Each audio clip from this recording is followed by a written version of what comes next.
Siyabingelela enhlana ngezansi isizwe sikaMthaniya obingelelayo udokotela uMaJola odabuka empangeni kwesakamthethwa eDondotha. Udokotela namhlanje ufisa ukukhuluma ngendaba enkulu ekhuluma ngodaba lomdliwa.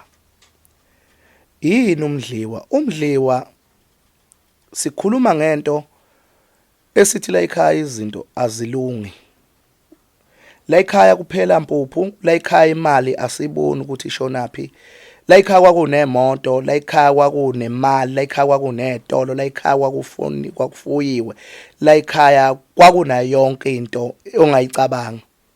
Kodwa namhlanje sekushabalele.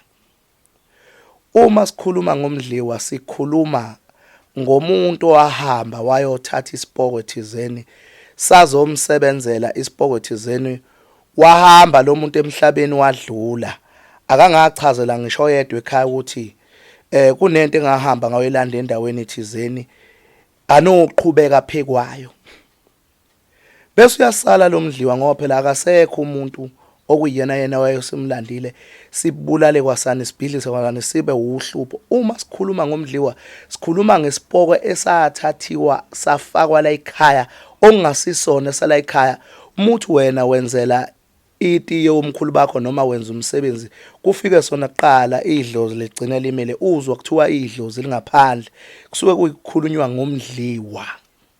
Uzobuza komunye ukuthi pho omkhulu umdliwa ukhishiwa kanjani?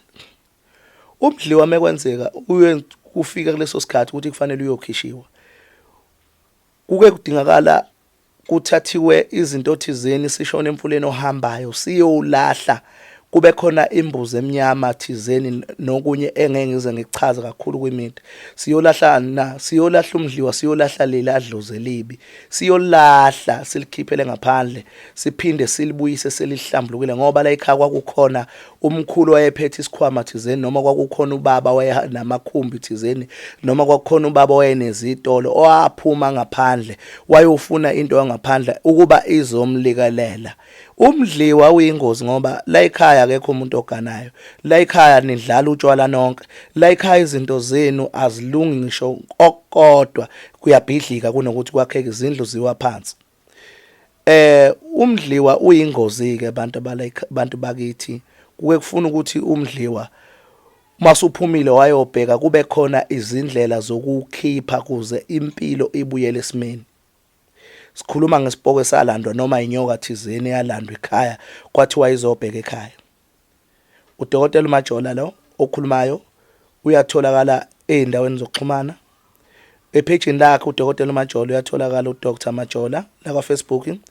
Uyatholakala la enombolweni zakhe ngezansi zika WhatsApp. Uyatholakala enombolweni yakhe kafoneleka kuyo. Uyatholakala na ku TikTok udokotela uMaJola uyangena nje umbheke ku TikTok bese uyambona udabuka empangeni kwesakamthethwa eDondotha. Ngiyabonga sizwe sakithi.